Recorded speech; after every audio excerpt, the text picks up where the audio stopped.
Welcome into another Husky Talk. We're here with Mason Feole, former All-American, Team USA, the accolades on and on, strikeout king for the UConn baseball team, and now in the San Diego Padres organization. Mace, hey, thanks for joining us. How's everything been going for you here in this tough time? Yeah, well, first of all, thanks for having me, Jonesy. It's good to talk to you again. I know we didn't talk too long ago, but it's always nice to chat with you.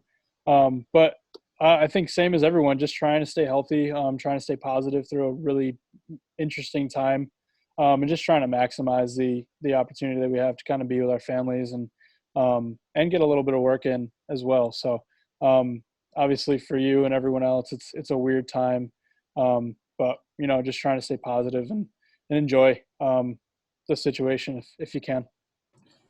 Take us through the timeline for you, because it's a little bit different than a lot of other minor league guys. We talked mid-February when the Huskies were out there in Arizona. You're going through your rehab. So once COVID kind of came through, you didn't immediately come back to Rhode Island. Kind of take me through that process while you stuck it out in Arizona.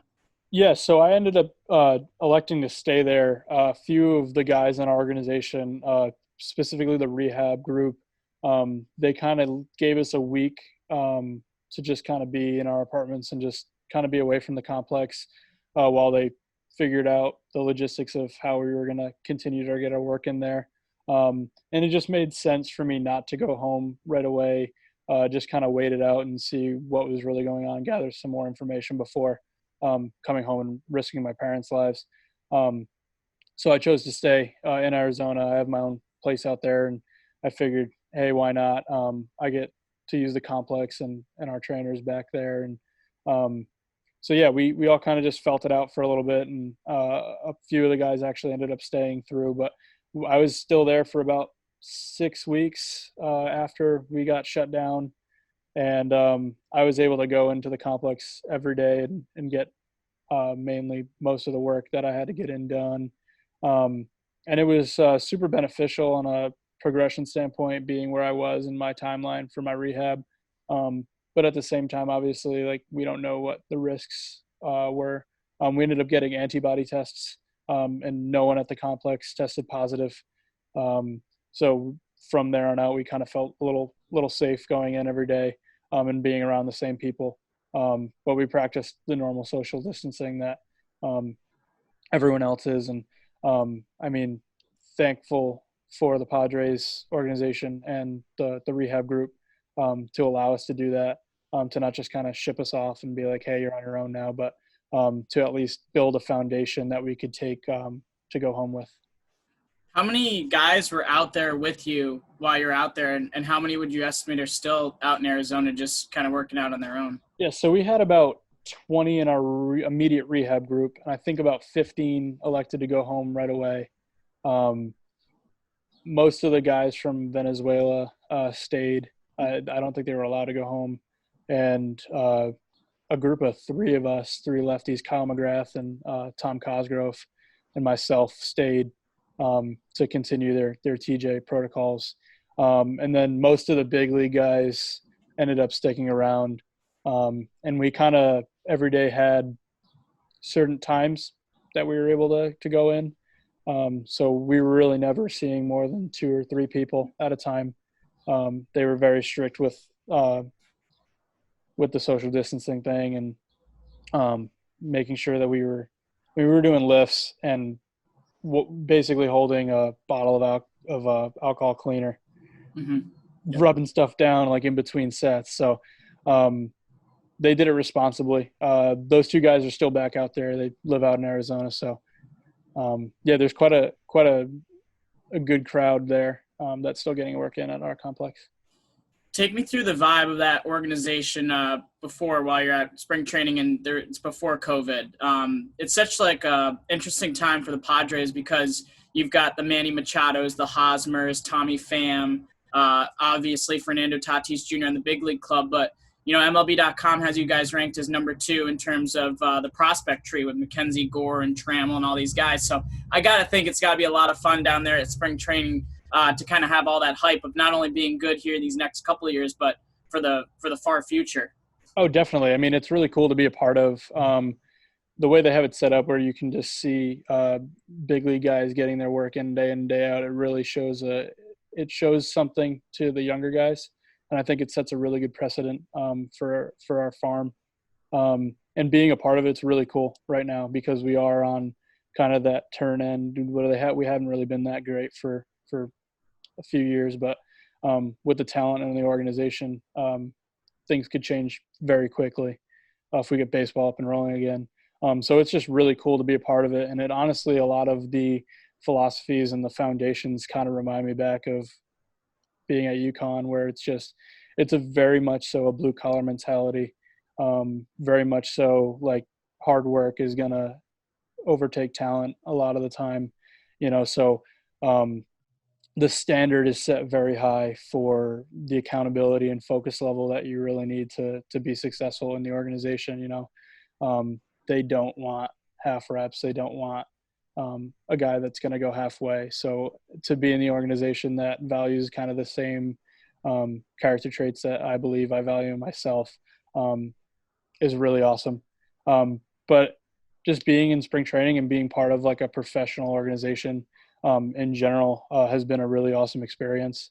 I've been able to be on at the complex since July, since I signed. So getting super familiar with how the business side of things, as well as how just the day-to-day operations of professional baseball kind of goes, has been really cool. But yeah, no, like you said, it's super exciting to be a part of, and there's a ton of talent and a ton of great people in our organization, and it's really awesome to be part of. Now we've caught you at a great time because you're in your rehab process and you just threw off the mound for the first time yesterday. So kind of take us through that. How did it go? And what do you envision here as your rehab move forwards here the next couple weeks? Yeah, it felt great. I mean, with the question mark of are we going to have a season? Are we not going to have a season? My timetable and my timeline really doesn't change too much. I knew going into this year that 2020 was going to be a big wait and see year for me, knowing that I probably won't get into a live game maybe until September. Even though I'm throwing off the mound now, to be honest, selfishly, not having a season is a bit of a step back mentally for me, knowing that I don't have to rush or anything. You know, my timetable, my timeline doesn't change. My throwing program doesn't change. I can kind of stick to the plan that it was in place, and more than ever, really just focus on the process of getting healthy and stronger than ever. Um, um, but like you said, yeah, throwing on the mound yesterday was really cool. Um, when you look back to 10 months, July 17th was my surgery. So looking back just around like that 10-month mark, when you get the surgery and you take the brace off your arm, it's like, am I going to pick up a baseball again? Question mark.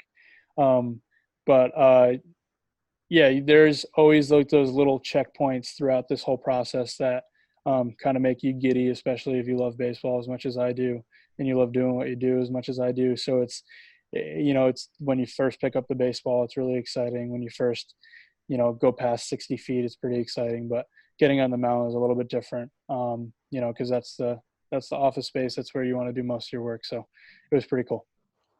Yeah, you kind of mentioned, but it's got to be a blessing in disguise for you that there haven't been any games, you haven't had to rush back because you are such a competitive guy that to be able to have a chance to pitch in games down the road, you might rush it a little bit. We saw that last year, obviously, when you're fighting injury the entire year. So do you feel like this has been a positive for you out of all of this? That I this mean, has actually been a blessing? I hate to say like a pandemic and Yeah, people losing their exactly. lives and getting sick and being scared of their families' well-beings.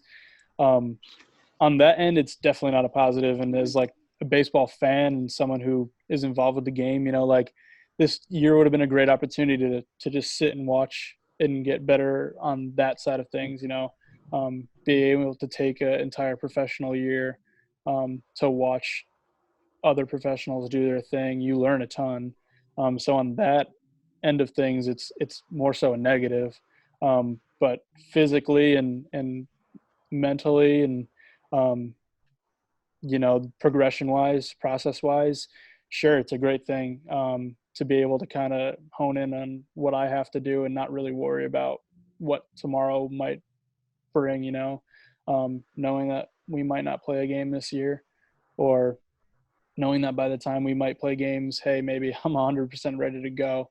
Um, who knows what Yeah. will happen with that? But for the most part, there's no rush. And I know I'm the type of person, like, if you told me, okay, you're getting surgery on July 17th, if you do everything right on July 17th of 2020, you're going to be in games, I'm going to do everything, and I'm probably going to do more, and I'm probably going to end up hurt again, so to not have a date, and to not have a checkpoint of, hey, you got to be in a game by this or that, it's incredibly freeing on that side of things. So I guess, yeah, you could construe it in a way that it is super beneficial to me. Obviously, like, being home with family is another advantage. Back in Rhode Island, I'm able to get a lot of my work in back home, and be a little bit more specific and have a little bit more time to get my throwing and my workouts and all that stuff in day to day. But I mean, you have to take the positive out of everything. But I don't think the situation as a whole is definitely a positive thing right now. All right, I'll give you one more pro question before we go and talk UConn the rest of the way.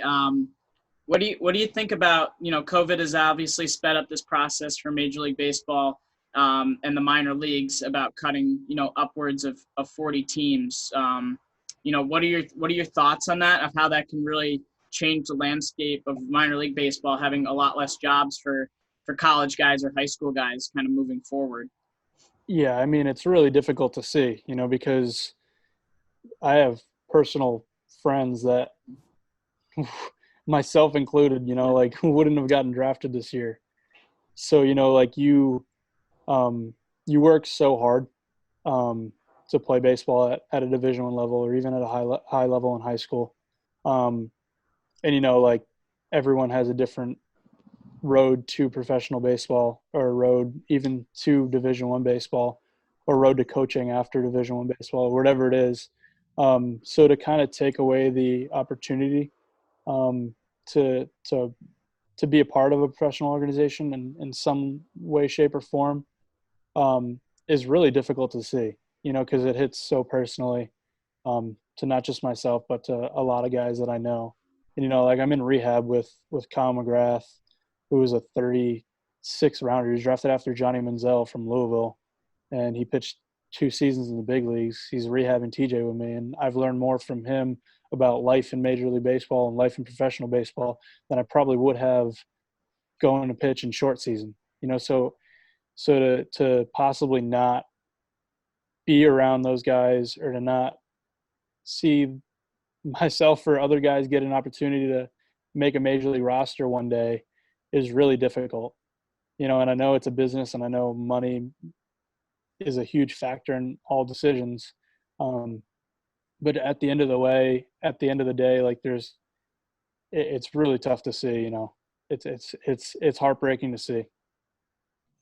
Yeah, my hope is, even if they do shorten the draft to 20 rounds down the road and they eliminate some teams, that you'll still have the Willie Yons, the Mike Woodwards, the CJ Daninos that find a way to get on teams and then, just do their thing. So we'll see. It's obviously hypotheticals right now, but I was just interested to get your thoughts Yeah, on no, that. I totally agree. And I think also it kind of takes away, I mean, shorter rounds may take away from the strategy of punting early and Mm-hmm. manipulating the money a little bit. And maybe it will open up an opportunity for better deals for free agent signs after the 20th round, Mm-hmm. which is what I would hope would happen. But the way it's kind of being put into play, it doesn't really seem to be the case. Yeah. My structure, I think, would be maybe 30 rounds, and then you get away from the Johnny Manziels, the Russell Wilsons, Mm-hmm. the guys that aren't going to step on the field one time, but the guys kind of want to have them in their organization, so they waste a pick Yeah, on of those course. I guys. mean, it should just be like an invite to spring training as just a Mm-hmm. as a celebrity, like, Yep. Yep.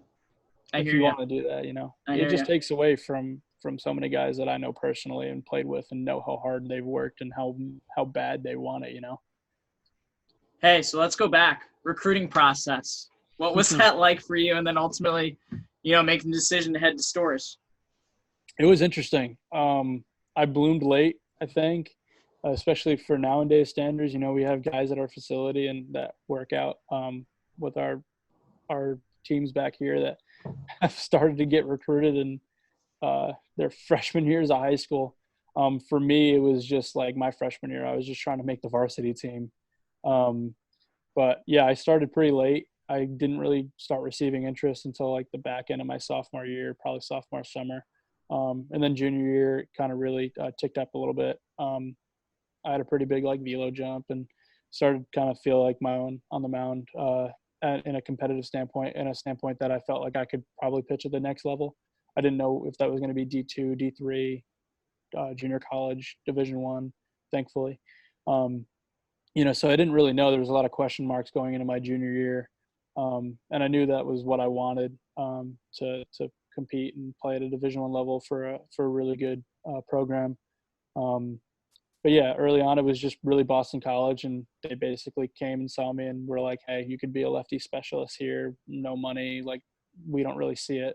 We're not going to offer you now, but let's see what you do this season, and we'll maybe talk." And I was like, "Okay, so at least I have someone knocking on the door that thinks I'm at least good enough to be a part of a program." Um, so from there on, it was like there was absolutely never any sort of like recruiting process for me in terms of like, oh, going to showcases, going to events. I actually had this conversation with Coach Mack a few days ago. For me, it was just like go compete. It was just get in as many high school games, win as many high school games as possible, and just like focus on pitching well for my high school team and being the best pitcher I could for them so we could win games. And thankfully, about halfway through our season, teams started showing up. My coach in high school, Coach Mike LaBarbera, All-American at URI, recent in the Expos farm system. He put together like a load of recruiting packets with all different all-state stuff, just like anything we could find. We sent it out to like 400 colleges. I think like nobody got back other than those like automated recruiting questionnaires. You get to your email if you like send a letter. And then he had pretty good connections through like URI and knowing a lot of the area scouts around the area. So he kind of got the word out that, hey, maybe I was a follow. And then, like BC started coming, Bryan started coming, the Northeasterns, the local schools, URI, all came to watch. And it kind of was a trickle down effect from there. When a few of them start going to see somebody, more start coming. And I was really hung up on BC for a lot of that junior season. I really liked Boston College and the academic opportunity and all that stuff. And Coach Mike had to beg Coach Penders and Coach Mack and Coach Horgan to get down and watch me because I guess they had saw me early and they weren't super impressed, either if it was in the fall or early on in the season. They weren't super impressed, so he basically begged Mac to come down and watch. And Matt comes and watches me, and he used to tell the story on campus all the time. We'd laugh about it. I think I threw like 60 pitches in 7 innings. It was like an hour-long game, but I just threw like an 84-mile-an-hour fastball down the middle for 7 innings. And I think the game took less time than it took him to drive from Connecticut to Wakefield. And he called me up after the game and he was like, "Hey, like you dominated, but like, can you move the ball around a little bit? Like, can you throw something other than a than a fastball down the middle?" And I was like, "Yeah, sure, yeah, of course. Like, I have a good pitch mix and I can actually pitch." So that following weekend, I ended up taking like a recruiting trip to Bryant. I got my first offer there, but I knew like there was going to be more, so I held off on that.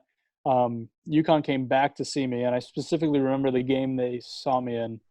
I'm pretty sure Matt came back, and before the game, I'm like, "Hey, let's like pitch today. Like, let's mix it up a little bit." I'm telling this to our catcher, who I'd call my own games in high school, so it was like, all right, let's move the ball around a little bit. Like, let's show that I can actually pitch rather than just like throw the ball down the middle in this league. Um, so I vividly remember like my catcher going like different sides of the plate and like calling like off speed pitches and advantage counts and stuff like that.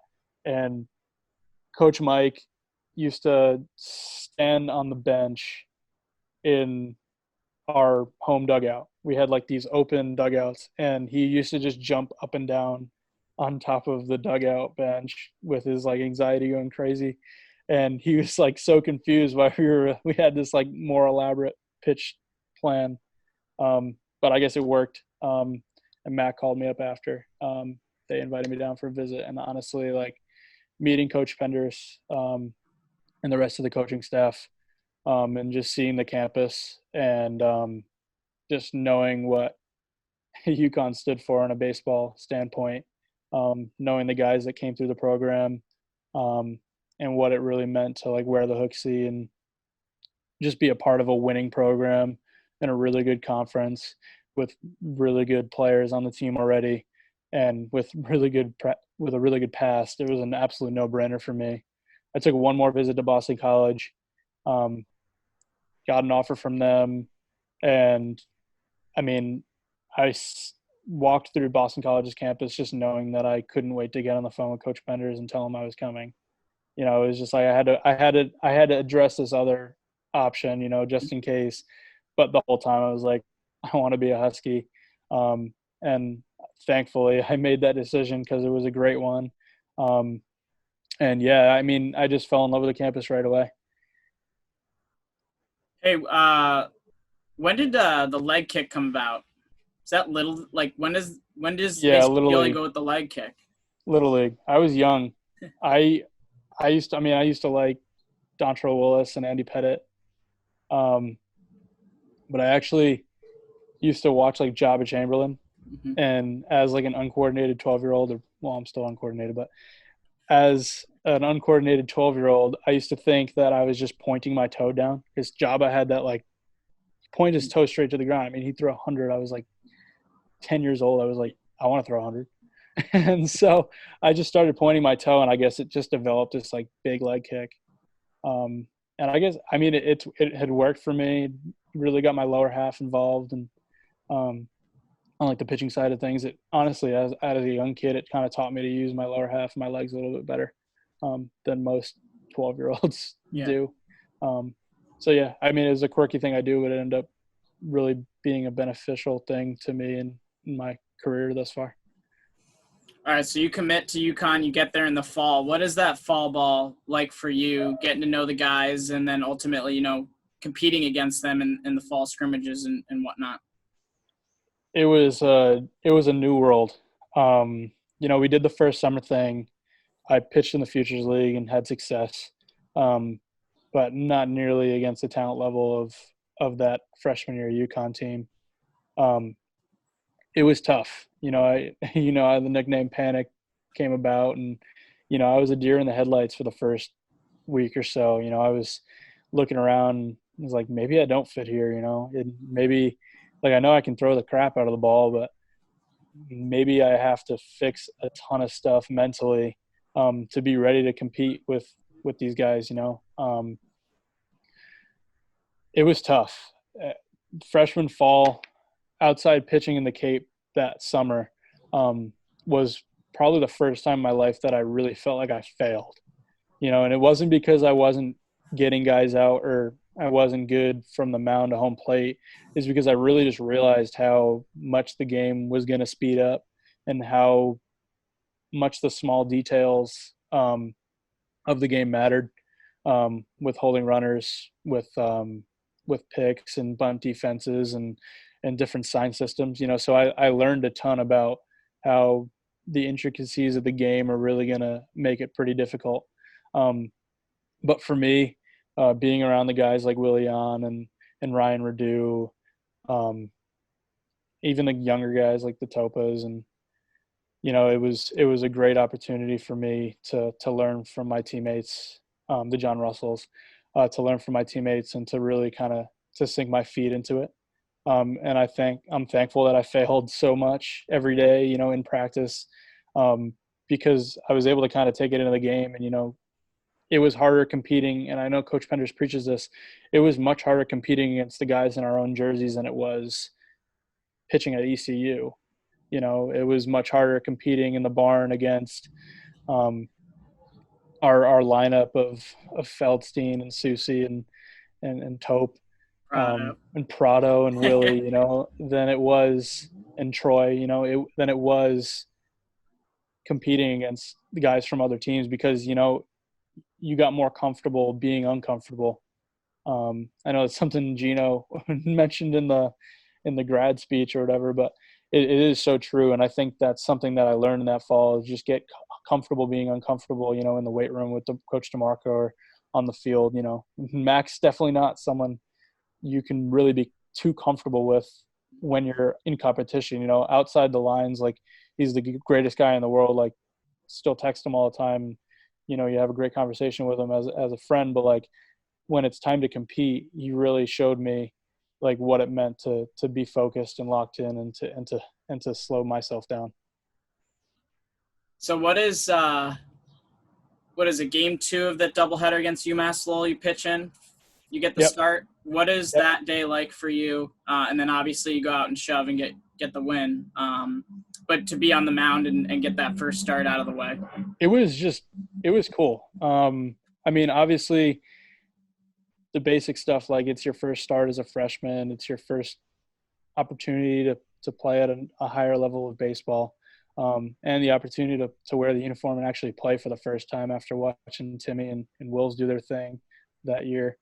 But for me, it was on a personal level.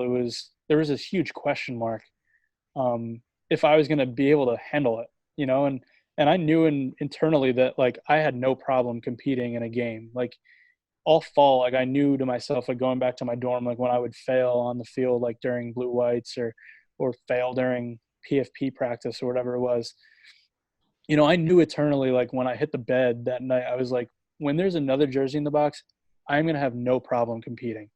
There's going to be zero pressure other than to win the game. There's no pressure like to get my spot in the rotation or to anchor myself somewhere in the bullpen. So I think for everyone around me, it felt like there was a huge question mark. Like, is he gonna like lose it on the mound? Like, is he gonna be able to do it, or is he gonna like compete for us and are we gonna win a game that he starts? I think I went like 7 or 6 in my first start and had a few Ks, and it was just a good day for me, because I knew that's what, like, I don't want to be like that, but I knew that was what was going to happen for me. Like, I knew as soon as the play ball started, like Coach Pender says, you have the nerves before the game, but as soon as the ump says play ball, like, they go away because it's time to compete, and that's the only thing that matters. So for me, it was like I couldn't wait for that opportunity, and I couldn't wait to prove myself right, not those around me that maybe had that question mark. One of my favorite things is to look back and kind of, I remember those first few weeks of that freshman year and J-Max telling me on the plane, hey, this Mason guy is going to be our 3 starter for sure. And Dougie's a pro's pro. He earned the 3 spot to start the season, but we all kind of saw it going after that Texas game. Take me through that freshman season, because obviously you get the accolades of Rookie Pitcher of the Year and a freshman All-American. What was that freshman ride like for you? The culmination of that first season. Yeah, it was just special to be a part of. And I think from game one, I had to learn not to be a freshman. My freshman year was the fall, in my opinion. My freshman year was the fall through the barn. I wasn't a freshman anymore when I knew I had to compete on a weekend. And, like even coming out of the pen against Texas, I think Mac and I talked about it about halfway through, where he was like, you can't be a freshman anymore. And I had already kind of came to that conclusion. Like, if we're going to win, I can't learn right now. Like, I have to be an anchor right now. I have to be able to lock up Sunday games because we have a really good rotation with Timmy and Wills. And like, if I want to be a part of that, I can't spend my Sundays in big games against conference opponents, against the ECUs, against the UCFs, against the Houstons. I can't spend that Sunday trying to feel the ground and get comfortable. I have to hit it with with head on and really get after it, you know? So, so yeah, freshman year was awesome to learn a lot that I took into my sophomore and junior years there.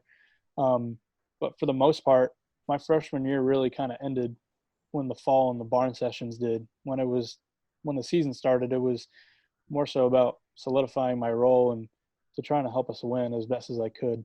But the experience of being able to travel all around the country for the first time ever and to play against another team that is literally wearing another college's uniform across their chest, like it was a little different pitching against, you know, Texas than it was Charahoe, you know, Mhm. like Charahoe High School down the street over here. You know, it's different. It was just different, and it was cool, and it was a crazy experience to like be on ESPN week 2 against Texas. So I remember being um, like really excited about that. You know, like it was a new brand of baseball for me.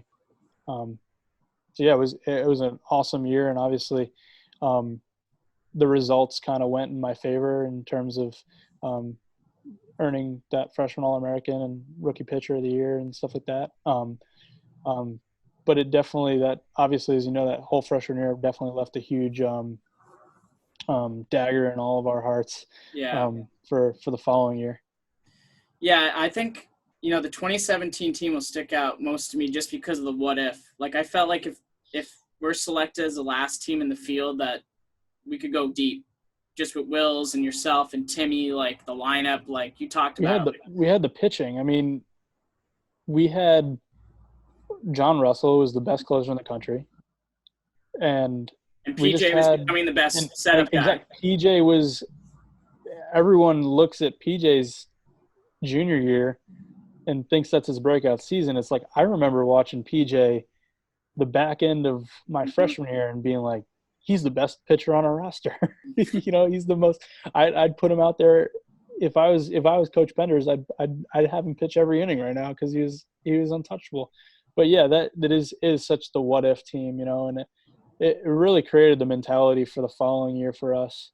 Um, and I don't think we fell short that 17 year, you know, because we competed our tail ends off every time out, you know, and we put together a really solid season that, like you said, will always be looked at as like that what if. Mhm. Um, and that was a very difficult thing to do, not hear our name called and know that we were just that close, you know. But to also like on a life standpoint, that's something that all 35 guys plus the coaches plus probably yourself are going to look back on that season and be like, I don't want any feeling in my life ever again to be maybe I just didn't do that one thing Yep. good enough, Yep. you know? And it's just a mentality that really has stuck with me.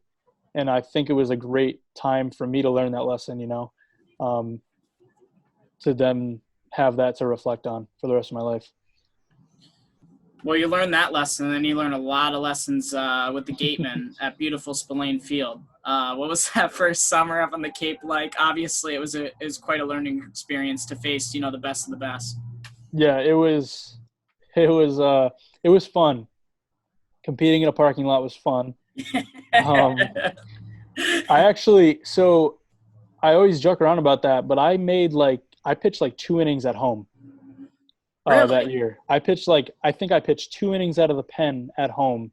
I never made a start at Spillane Field. Which is So a blessing. so I'm this wide-eye freshman. I can't wait to get to the Cape, and I start game 1 against Hyannis, and I'm like, you got to be kidding me right now. Like I'm happy to be here, but I'm gonna start game 1 against Hyannis on the road.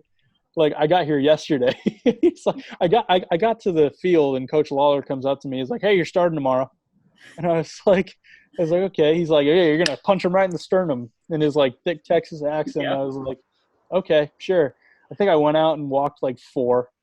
I got through like 3.5 innings. I only gave up like 1 or 2 runs, but it just wasn't a good outing. I hadn't pitched in 2 weeks because we had that big stretch of time where we didn't compete because we weren't in the regional, and you know, I was just rusty going into it, and um, I think it was more so immaturity and a lack of um, understanding at the time than it was what I thought at the time was rust. Um, but I'm very happy that I just fell flat in my face the first few outings. You know, My first outing was brutal, and I made some adjustments and pitched well the second time out. And then, it the wheels kind of fell off here and there. And then about the halfway point, I got pulled out of the rotation. I just wasn't pitching. It had been like 2 weeks where I was just working on stuff. I was throwing bullpens. My name would be up to like piggyback, and I wouldn't pitch. And it just kind of felt like they had given up on me. Like, hey, maybe like time to pack up for the rest of the summer, even though I was on a full contract, and maybe go make a couple starts with the Waves or something like that, and just get my work in and then get ready for the fall.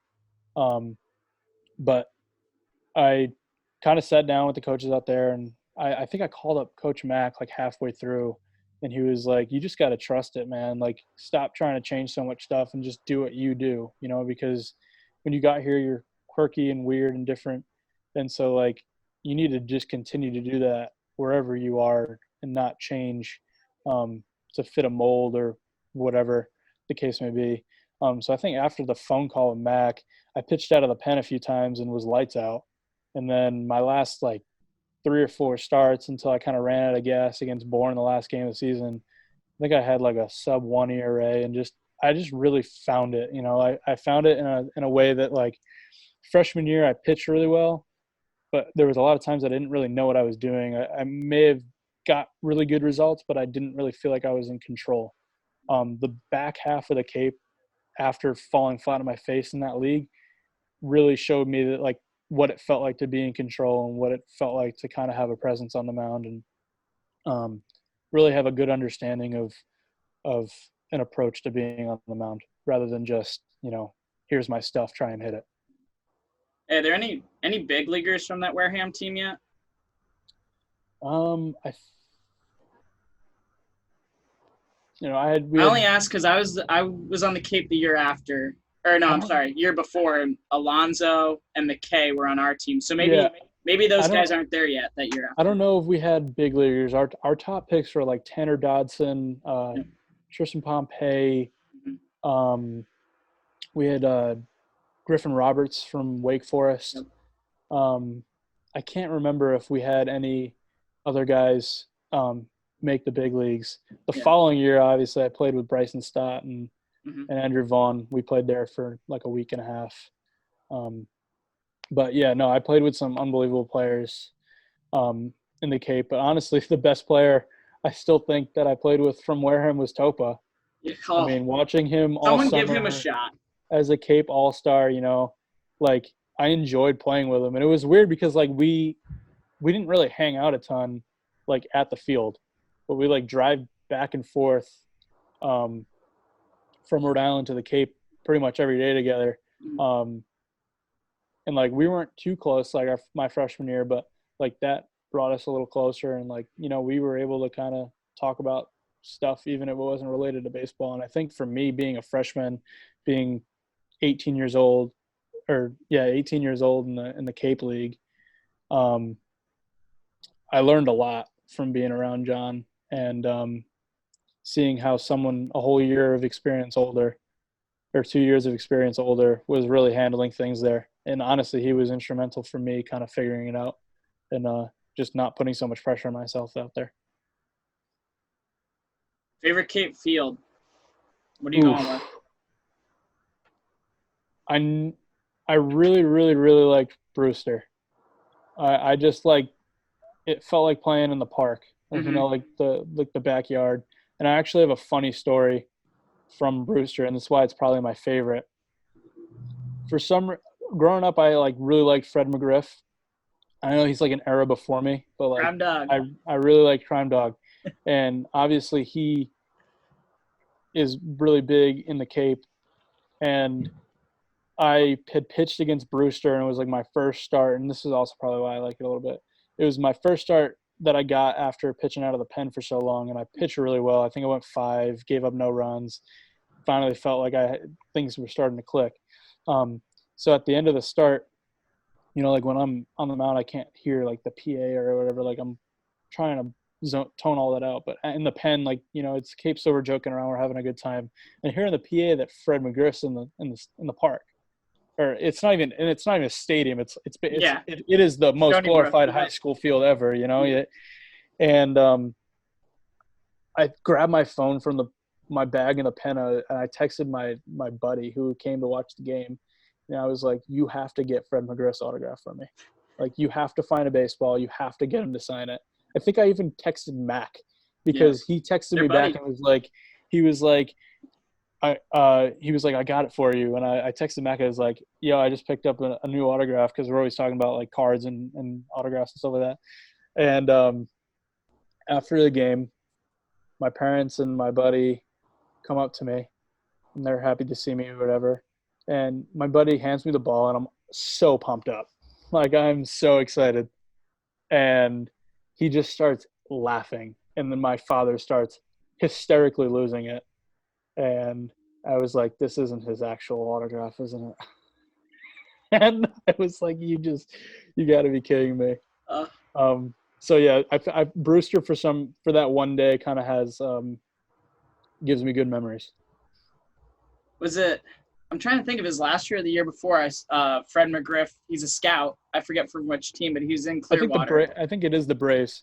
Yeah, But yeah, and we were he was doing talking It to was the Coach year of the Mack in Clearwater. backfields.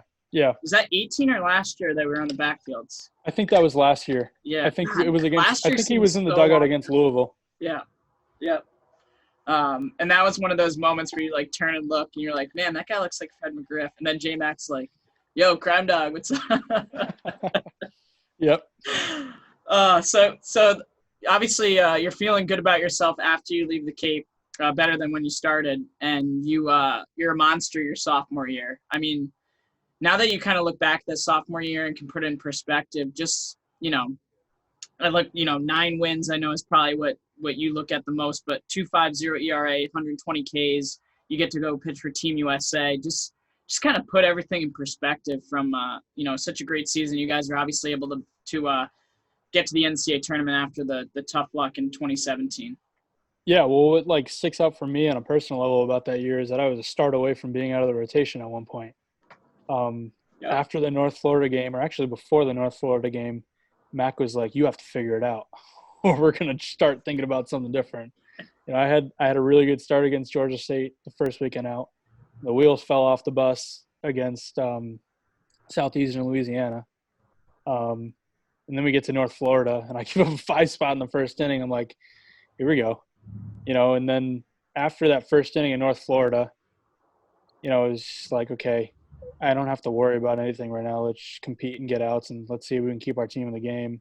And I felt like from North Florida on, after that weekend, I got a FaceTime call from Wills, who freshman year and even still now is like my mental guru. Would you believe it or not? Wow. For some reason, Wills gets me, man. I can call up Wills like at any time of the day, and he'll put some sense into my head. So I called Wills, and Wills is just like, stop putting so much pressure on yourself. Like, and obviously Wills is his first year removed from being a part of UConn baseball, and he's watching every game the same way me and Wallace and Prado did this shorter season. I mean, we watched every game, listened to every game. So he's just like, I can just tell you're putting so much pressure on yourself, and I was, and it was just like, okay, we had kind of hit like a rut in the way going into play St. John's. And I was like, after Friday, we got smoked on that Friday, and I was like, I have to step up.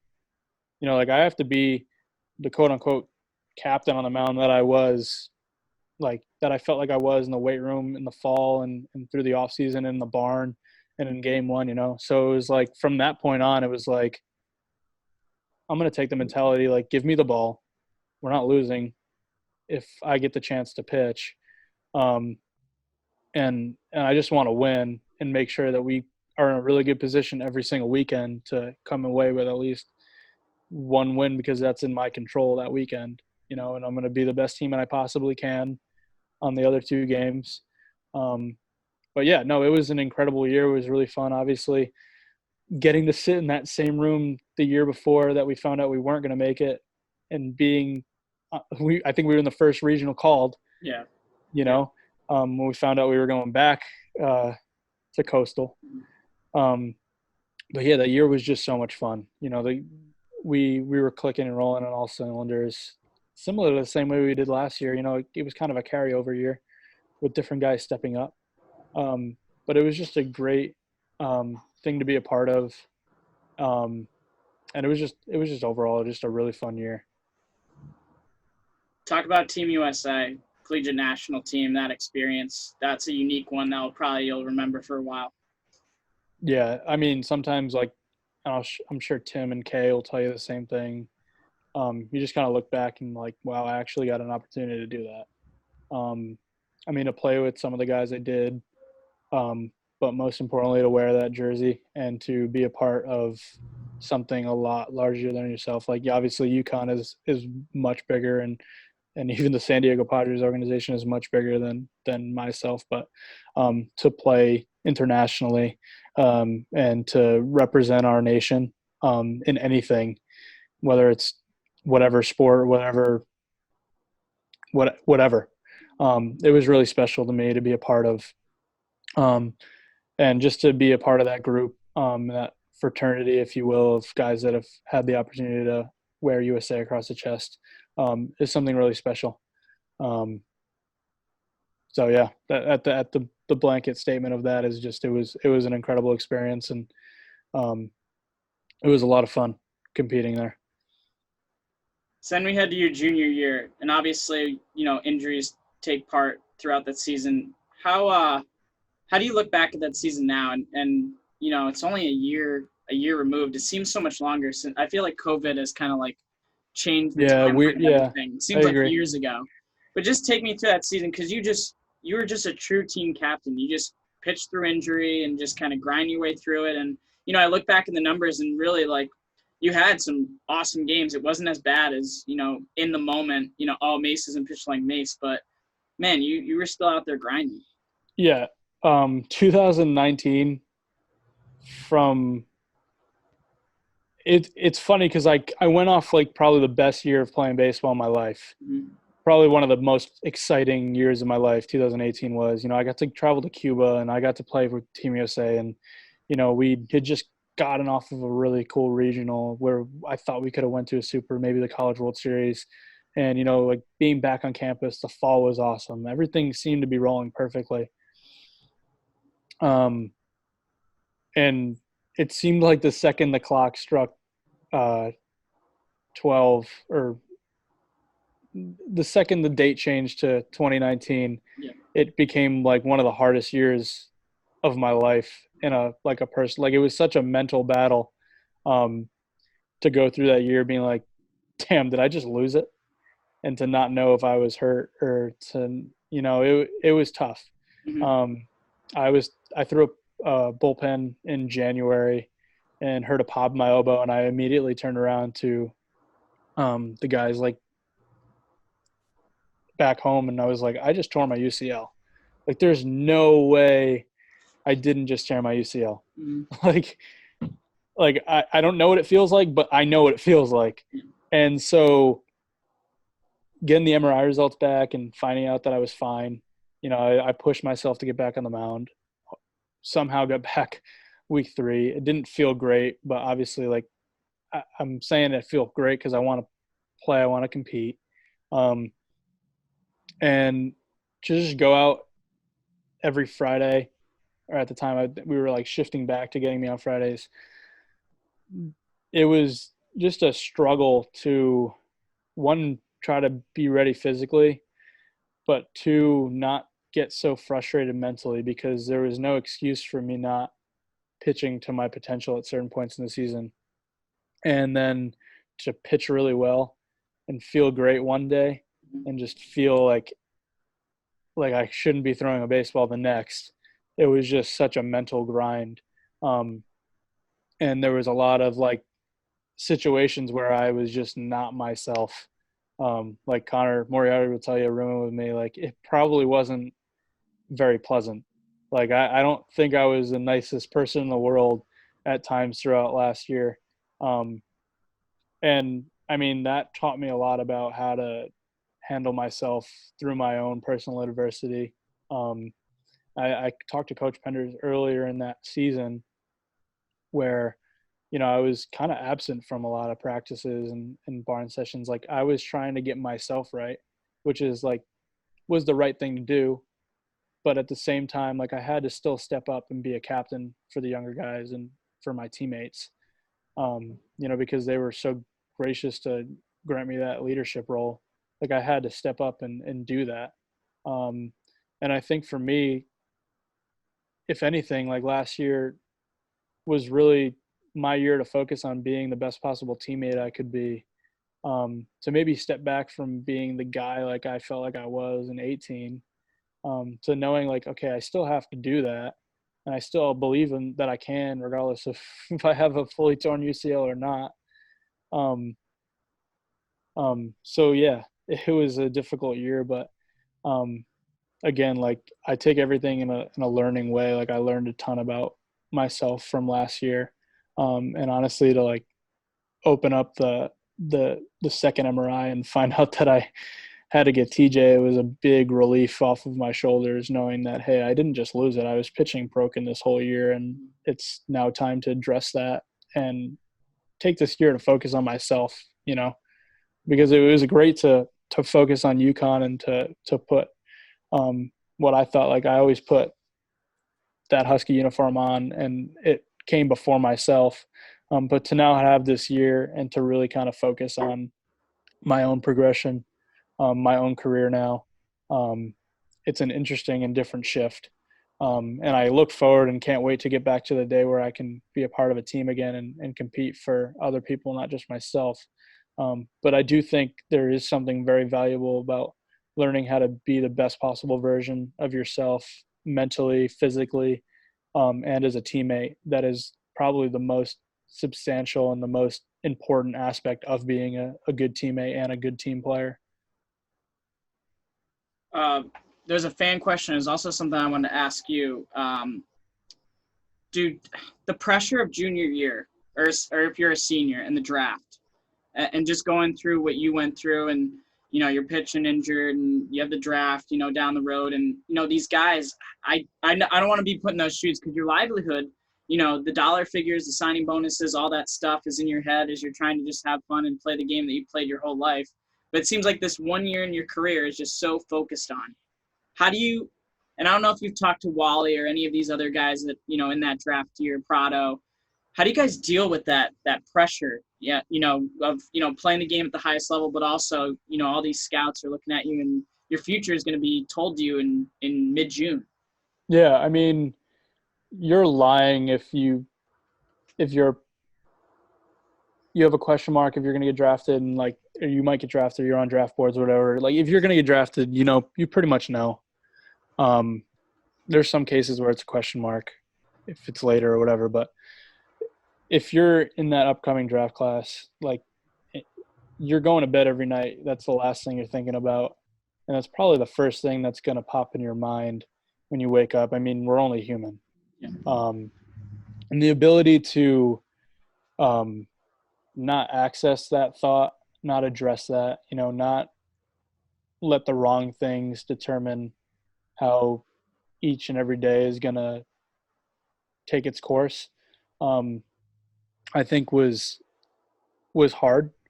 But for me, like, and like what my mindset was, it wasn't ever, and I hope my teammates and the coaching staff can attest to this. It wasn't ever about I got to get healthy because I have to get drafted this year. Yeah.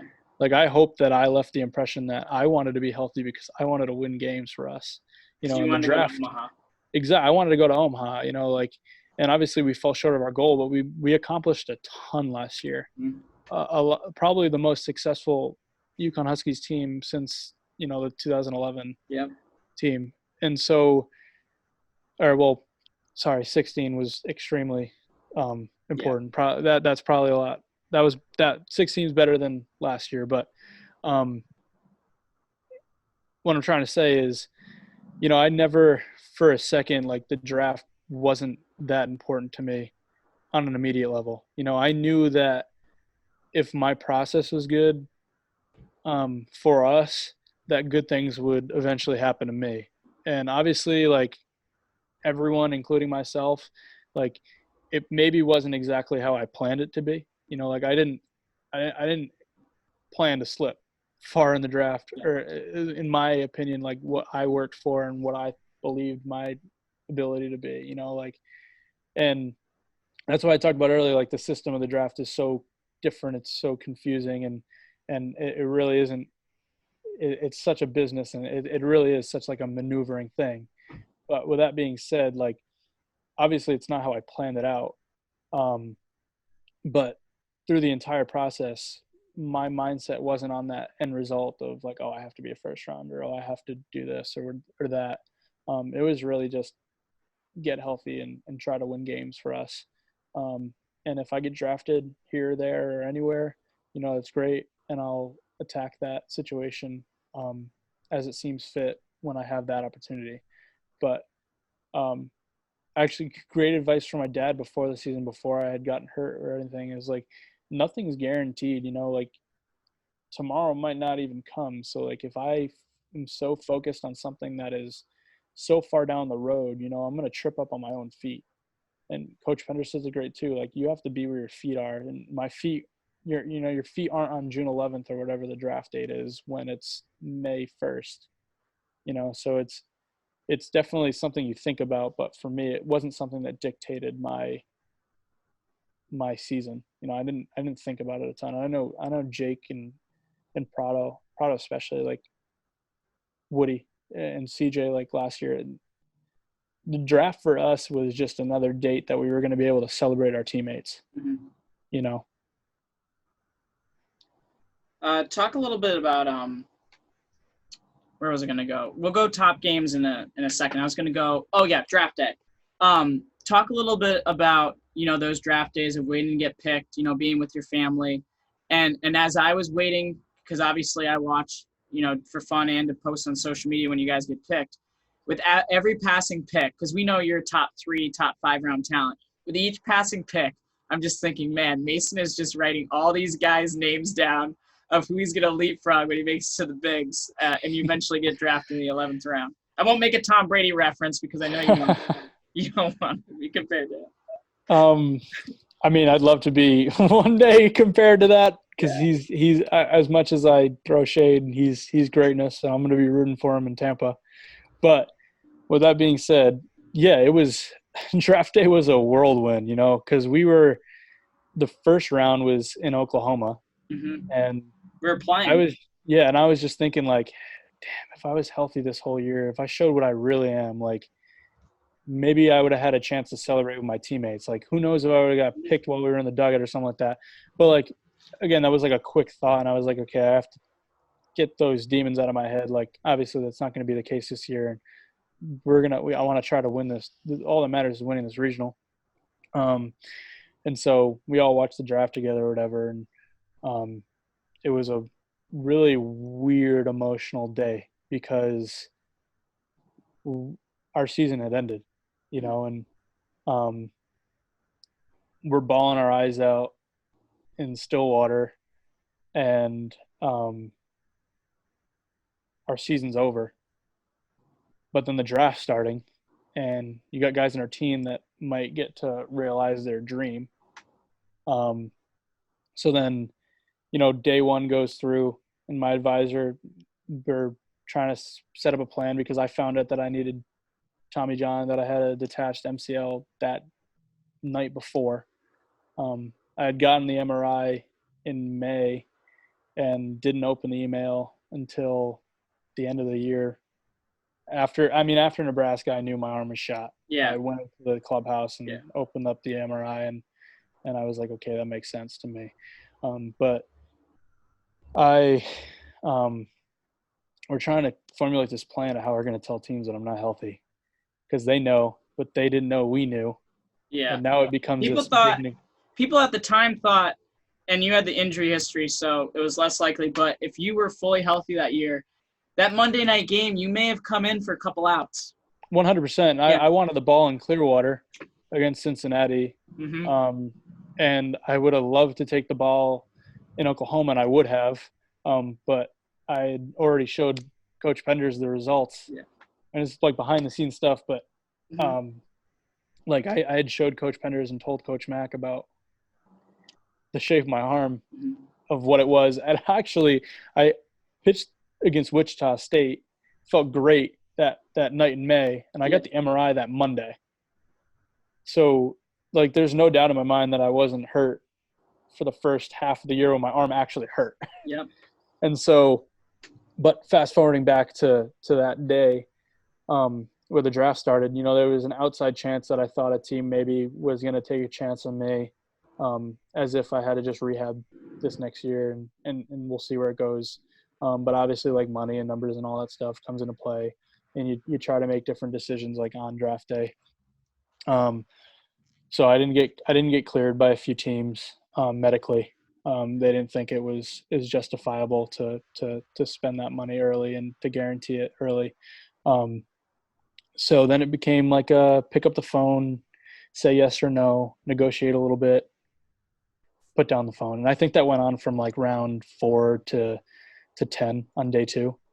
Um, and then day 2 started great. We were on the bus sitting next to one of my good friends, Jake, and he gets picked up by the Rockies, and I was so happy for him and so excited, you know. And then day 2's going by, and then all of a sudden, out of nowhere, Prado gets drafted, and I was super excited for Prado.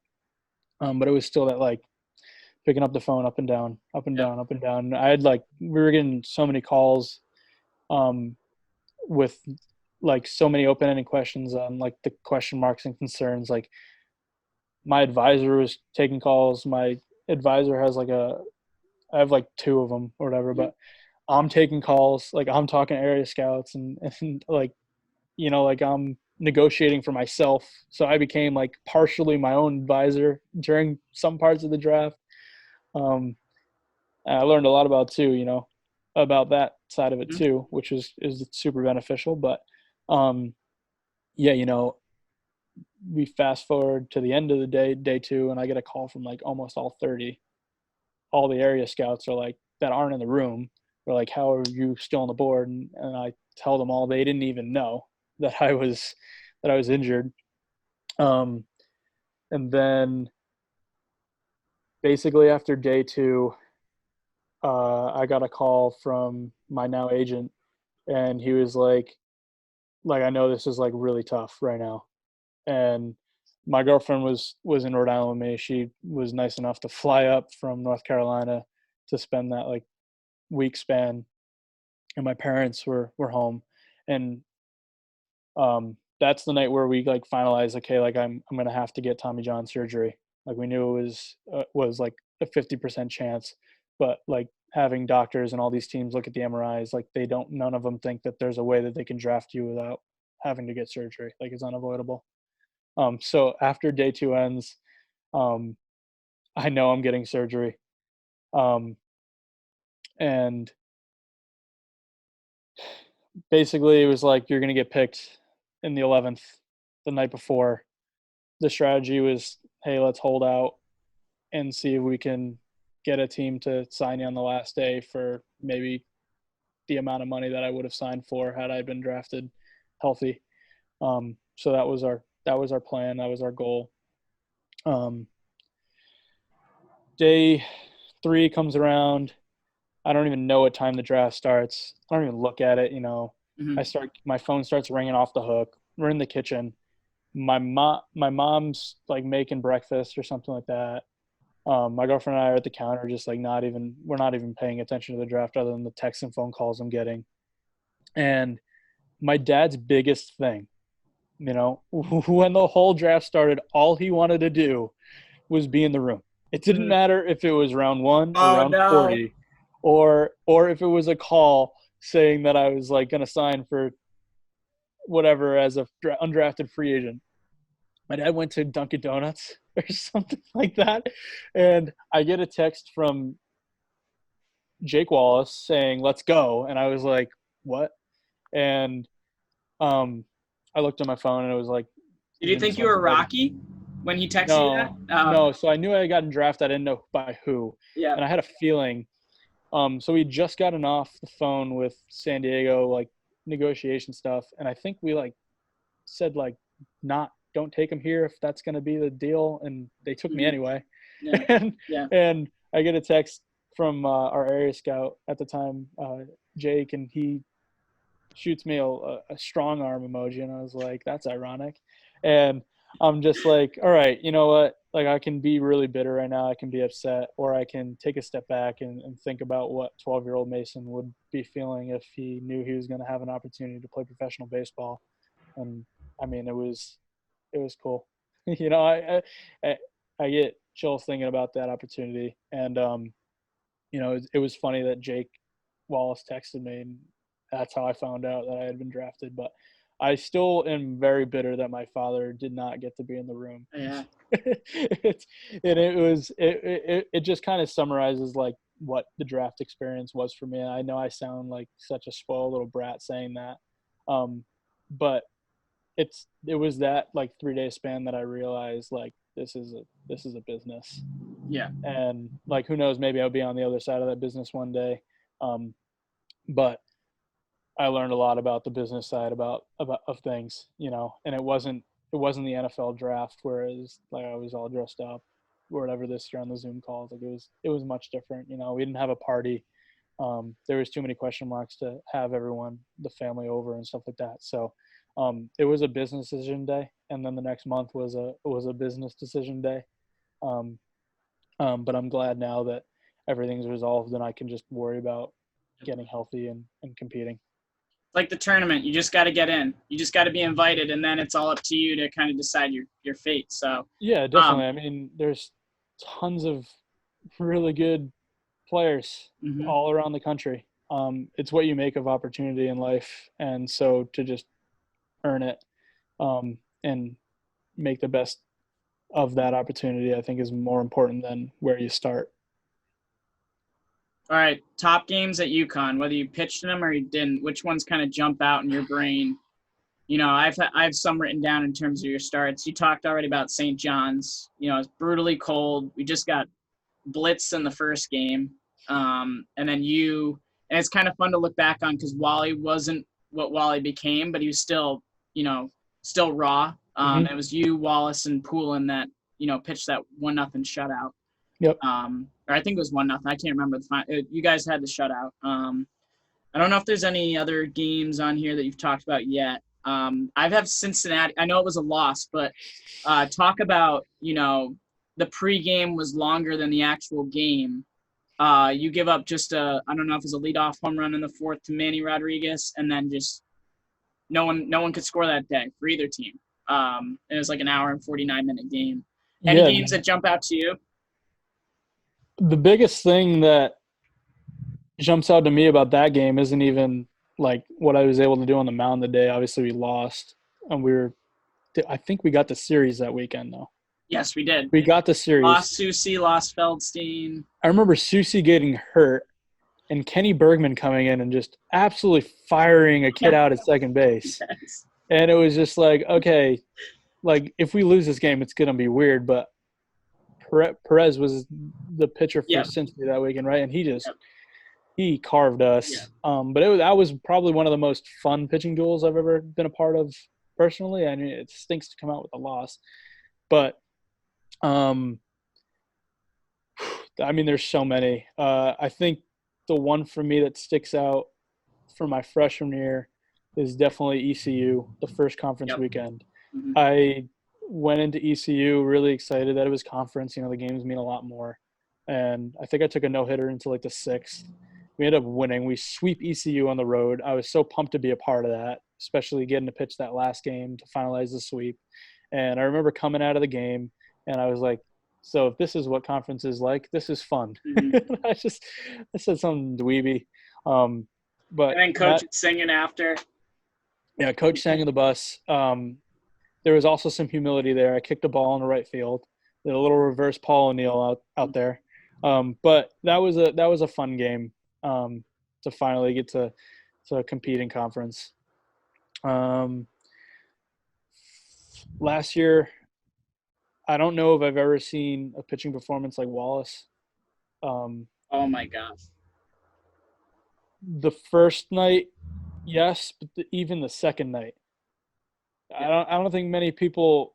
I think they do, but he did it twice. Mm-hmm. It wasn't like he did it once. He did Yeah. it twice, which made it really special. And one of the biggest games that I absolutely love to be a part of, two of them actually, that involve Isaac Feldstein. I think it was like a 2-strike, 2-out tying home run against Southeastern Oh Louisiana on no, the go road. ahead. To Go go ahead. ahead. Go Yeah. ahead. And then PJ just put us on his back that weekend. Mm-hmm. Um, and Isaac Feldstein getting us going against, or was it Prado? Prado hit the grand slam, right? What is this? First inning against McClanahan Oh at yes, USF. USF. Yep. Yep. Feldstein gets us going. I think it's the first earned run McClanahan gives up all year. Yep. And then Prado with the dagger. Yeah. And that was a really fun game to be a part of. Trying to think of other ones. Prado doesn't hit many, but his were all like huge. They were all monumental. Yeah. You can remember pretty much Oklahoma all of State, them. US Actually, at home. my favorite game ever, because I still love him to death, Alexander Lefebvre, Oh yeah. Frenchie, Yep. at the dunk. Timmy shoves. He like 9 double plays or whatever it was. And then Frenchie with the shot that created Duncan. Yes, it did create Duncan. Yeah. That's the loudest I heard. the I house, think that's the the loudest I've house ever heard that Duncan. Frenchie built, as trademarked by Willian. But yeah, there is so many games. I mean, I could go on for hours about some of the great times that I had playing at UConn. Some of the unbelievable games that we were a part of. Guys, okay, I've asked all the pitchers this. On the guys that you competed with, what pitches would you want to take from which guy? Oof. So Wallace's fastball. Yep. I'd Mhm. love that thing.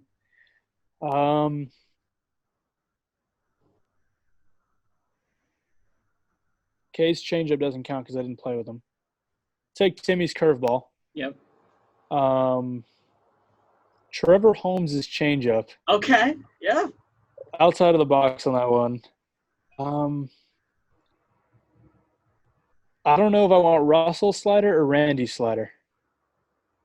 Yeah, that's a tough one. Give me Will's competitiveness Mhm.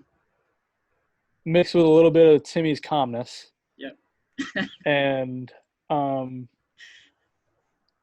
yeah, And you're good that's to go. my perfect. Yeah. That's Yeah. my perfect picture right there. Yeah. That's what I love, like, about the Hook C and like the family aspect is obviously like we talk about all the guys that get drafted and whatnot, but like just to talk and reminisce about, the Frenchies of the world, Trevor Holmes, all these guys, Troy Stefanski, John Topa, like all these guys that had such an impact on the program. And yeah, they're not, playing minor league ball, though I think many of them should have. It's just great to be able to kind of reminisce about all the wins and the stuff that you guys do off the field as well. It's just such a tight knit family. What is that the thing that you miss most? Is just the group of guys? The thing is, like, I don't miss it because it's still there. Yeah. Like I still talk to Wink and Simo and Prado and Wallace and all those guys and Topa. I still I can, the list goes on. Like I talk to these guys every day, even though we're not together all the time. We're not going out to eat and hanging out on the road or in stores. Like we're still really good friends. Mm-hmm. And especially the teams that I was lucky enough to be a part of, like there were so many like difficult moments that we had to get through as a group that I really feel like it brought us together on a really big level. We all follow and keep tabs of each other, and we're all rooting for each other always. And it even goes as far as like I've built a really good relationship with Nick Ahmed. And I talked to Kay a bunch, and guys that didn't play together are intertwined through mutual connections or just that biggest connection just playing at UConn. So to have been a part of that and to have that, I don't want to use the word fraternity, but I guess that be a part of that group. Yeah. that will always kind of keep tabs on each other. We'll be at alumni games together. We'll be at each other's weddings. Like they'll get the Christmas cards, but more importantly, like any of them, and you can ask any of the guys that I played with, I know, or probably anyone that has worn the Hook C, like everyone's a phone call and a text away. Yep. We're always out there to help each other. And we still want to be a big part of each other's lives. So that's probably one of the most important things that I was able to be given from playing at UConn. Yeah. Let's get some fan questions. Let's get you out of here. I know. Thank you so much for your time. Yeah, of course. First one, your favorite city on a weekend series. I'll just open this up. What was your favorite city that we traveled to overall? Because obviously the Americans kind of restricted just those 7-8 teams. I think my give me city was Austin, Texas. Yep. My freshman year. Mm-hmm. And the most underdog city was Cincinnati. I really liked the campus. I really like it was a cool place to hang out in between games. It wasn't too much going on, but it was enough to like kind of take your mind away from the field. Yeah. And then Provo, Utah was awesome. I actually have a friend who played at BYU. I'm going to try to maybe get up there again at some point in the next few years to see him. But yeah, Provo was beautiful. I think that was the coolest flight, just, flying in through the mountains. And that was a crazy place to be. Oh, that's a good call. I loved Provo.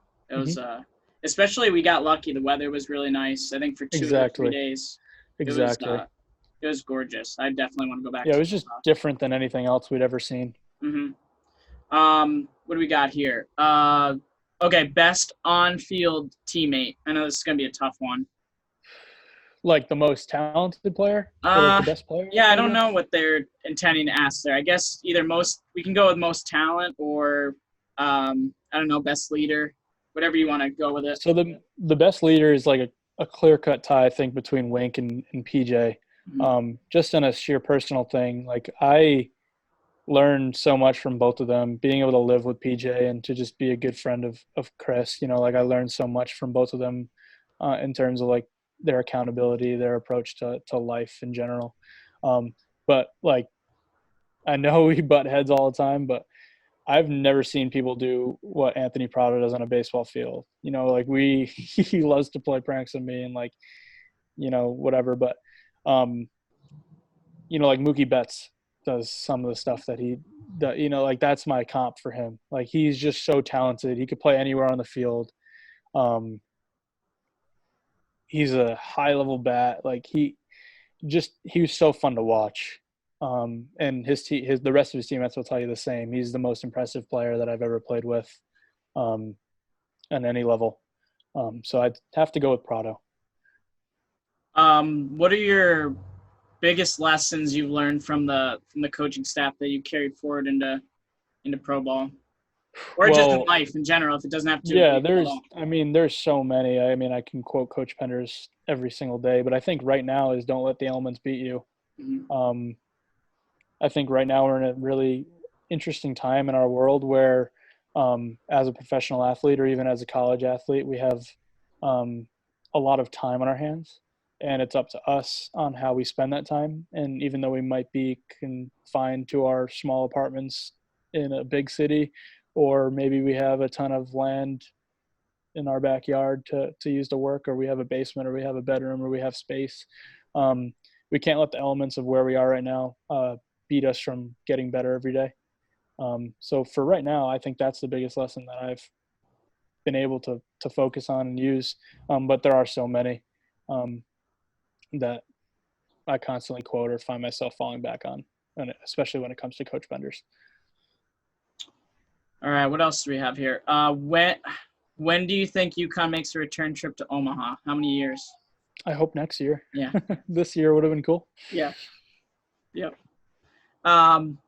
This one's a tough one because we don't know schedule. Will we see you at the alumni game this year at brand new Elliott Ballpark? If it happens and I'm not in instructs, 100%. What do you think have you seen it at all besides videos on social? I haven't. What do you think the I emotions are going haven't. to be like for you guys? It was interesting. So we went and we got on the field. Must have been early January, and you can just see the different reactions of the upperclassmen who are out there, and then the brand new freshmen who really didn't play at Geo Christian. It's just like the older guys just have the respect and the knowledge of what all the previous guys have kind of done to build this new infrastructure. Of course. I mean, I loved the Jock, um, but to see that new park, it's unbelievable. And to know how hard every player before it has worked to make it happen, and to know how much like the Elliots and like it's I get choked up thinking about it because it's so special to me. Imagine what it means to people in Connecticut and people that have just been a part of stores for longer than 3 years Mm-hmm. or 4 years. I know Coach Penders and the rest of the coaching staff is happy that they have a new little recruiting tactic, Yeah. but in the grand scheme of things, I think it's well overdue. It's well deserved. I think for me personally, I'll always miss the Jock, but I think my time to be upset about that it's not a thing anymore is over, and I think we can really push past and move towards what is definitely a good staple for what the UConn Huskies program is going to look like for many years to come. All right, Mace, we put you through the gauntlet. Hey, it's great catching up. Thanks so much. Stay safe. Say hi to the family for me, and we'll talk soon. Hopefully, this will be over sooner rather than later. But yeah, stay well. Of course, Jonesy. Thanks for having me.